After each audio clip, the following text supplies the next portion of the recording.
Syederalun Idul Adha menjadi salah satu momen yang paling dinantikan oleh seluruh umat Islam di seluruh dunia, di mana Hari Raya Idul Adha menjadi pengingat ajaran Nabi Ibrahim tentang berkorban.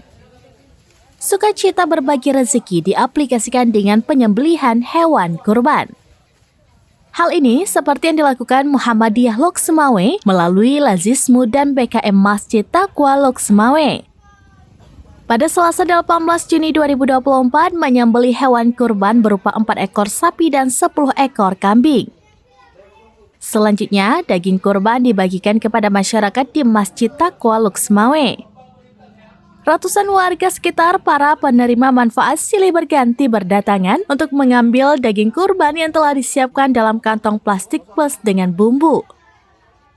Panitia kurban Farhan Zuhri Bayhaqi mengatakan setiap tahun pembagian daging kurban yang dilaksanakan di pelataran Masjid Taqwa Muhammadiyah Loksmawe.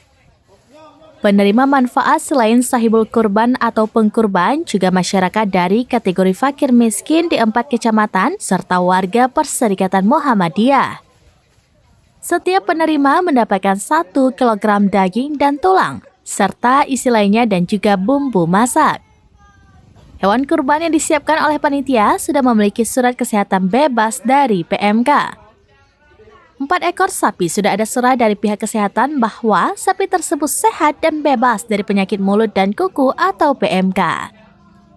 Dari Loksmawe, Saiful Bahri, serambinews.com. Download Tribun X sekarang, menghadirkan lokal menjadi Indonesia.